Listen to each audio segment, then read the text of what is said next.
Ici, nous allons créer une liste et on va donner plusieurs fonctions à utiliser. Tout ça, l'objectif, c'est pour apprendre à manipuler ces fonctions. Donc ici, nous allons, parce que comment notre liste va se présenter, nous allons commencer à mettre d'abord liste. Bon, c'est une liste qui regroupe plusieurs éléments. Maintenant, je précise pour les données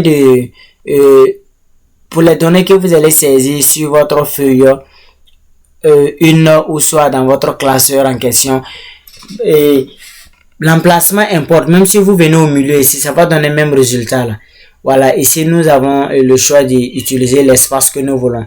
Pour le moment là, je tiens pas rigueur sur le positionnement.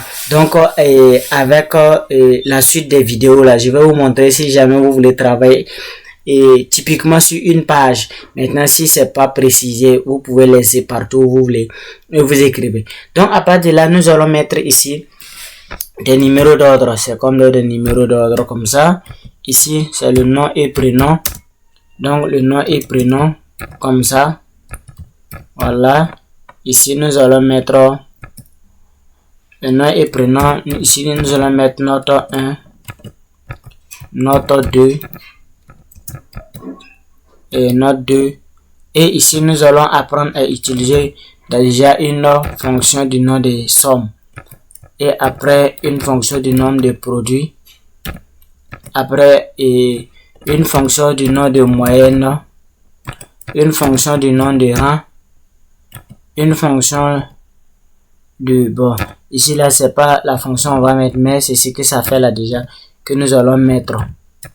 Voilà donc, et voici ce que nous avons déjà saisi. Maintenant, et souvent il vous arrive sur Excel de saisir des données et vous avez l'impression qu'il y a une partie qui a été masquée. Donc les données sont saisies indépendamment. Ici, ça ne déborde pas pour fermer ça là. Chacun est dans sa cellule. Donc ici, pour agrandir la cellule, pour que vous puissiez voir le texte complet, il suffit de cliquer dans la lettre C pour la colonne et vous arrêtez à la fin de la colonne. Vous double-cliquez et ça va agrandir, ajuster automatiquement. À partir de là, c'est déjà bon. Donc voici ce que nous allons créer. Nous allons créer des numéros d'ordre. Donc les numéros d'ordre, nous allons commencer par, nous allons mettre genre le A et 001 comme ça. A001. Maintenant, à partir de là, nous allons essayer d'incrémenter à 10 personnes. Jusqu'à 10. Donc, quand on incrémente, ça fait A001, A002. Donc, c'est comme les numéros de matricule comme ça. Donc, l'incrémentation, voici comment ça donne un peu. Pas besoin de saisir un à un. Et le nom et prénom, ça sera inventé. Donc, ce qui fait que, bon, si vous trouvez que c'est un peu long, vous pouvez couper la vidéo ou soit avancer, aller voir. Ou soit moi-même, je vais accélérer la vidéo pour qu'on puisse mettre les éléments de base. Là, au niveau de l'utilisation des fonctions, on va ramener la vidéo à la normale.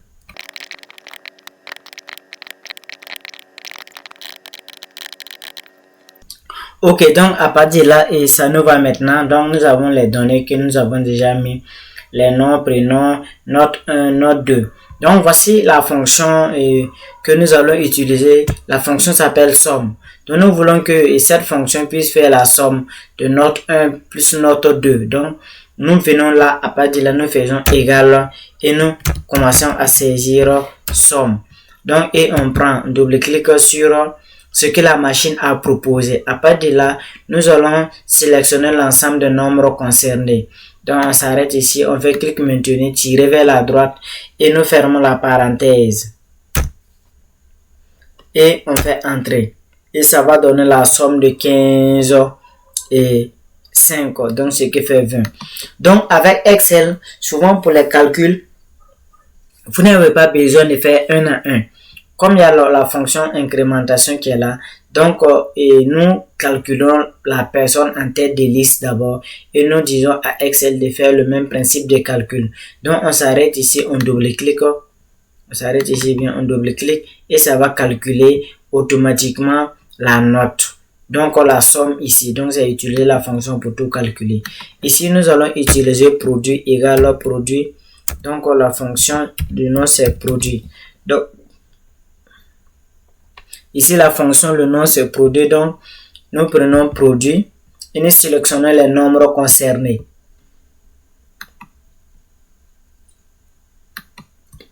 Donc, c'est comme on sélectionne comme une plage de celui, clic maintenu, tiré vers la droite et on ferme la parenthèse. À partir de là, on fait entrer, ça va donner le produit de 15 et puis 5. Donc, c'est que donne 75.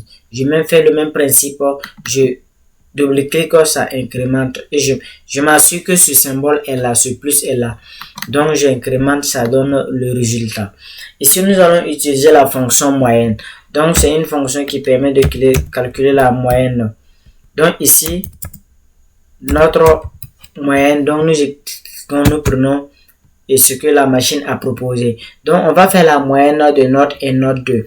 Ici, les notes ont été données allant de 0 à 20. Ben, bien vrai qu'il n'y a pas 0 et puis il n'y a pas 20. Mais c'est allé, on est parti de ce principe. Donc, nous sommes allés de 0 à 20. C'est comme des notes de classe comme ça. Où la note part de 0 à 20. Donc, la moyenne va se baser de 0 à 20. Donc, c'est sur cette base on va calculer.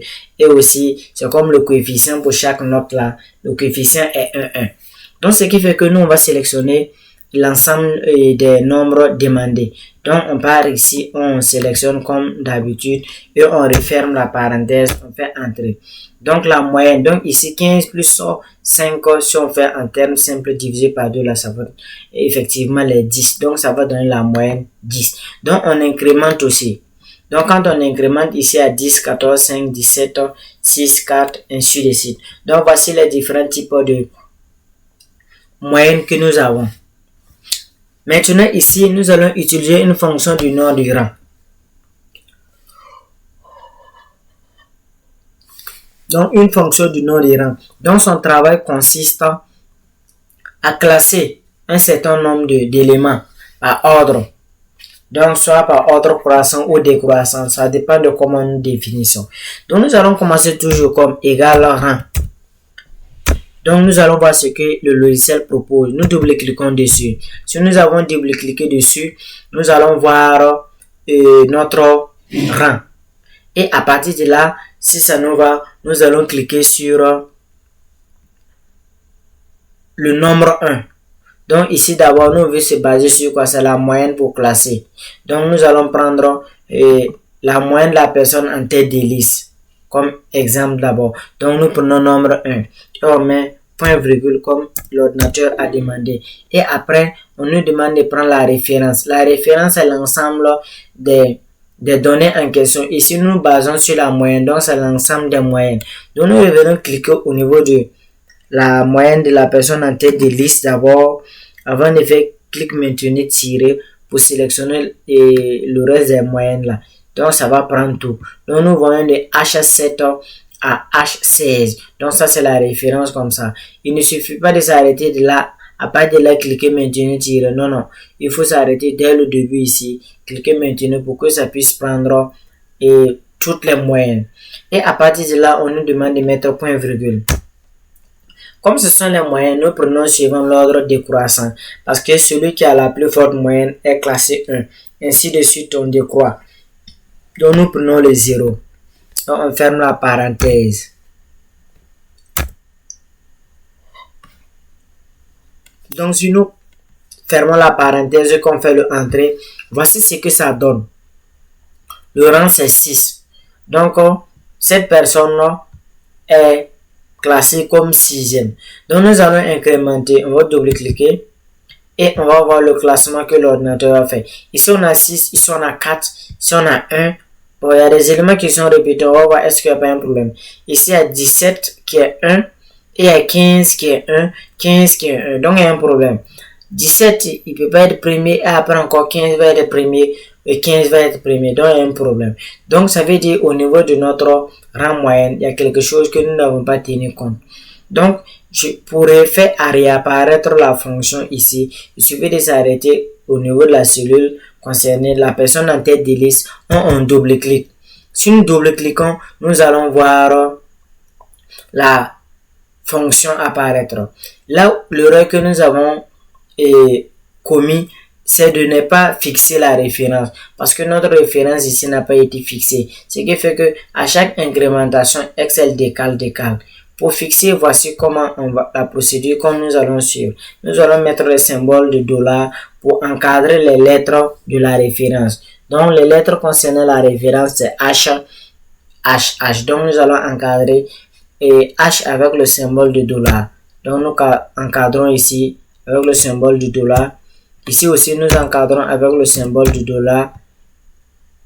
Et je fais erreur. Je vais remettre mon H là. Voilà. Et puis, je mets ici, j'encadre avec le symbole de dollar.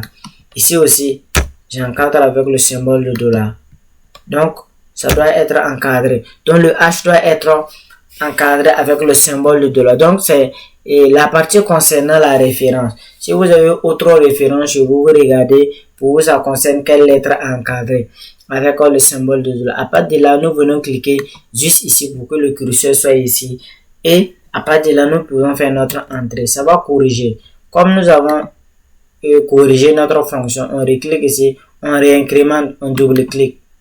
Donc, si nous double-cliquons, ça va corriger. Donc, on regarde que c'est 17 qui est premier. Effectivement, il est le seul. Donc, il est premier. Logiquement, 15 est deuxième et il y a 2, 15. Donc, 15 ex aequo.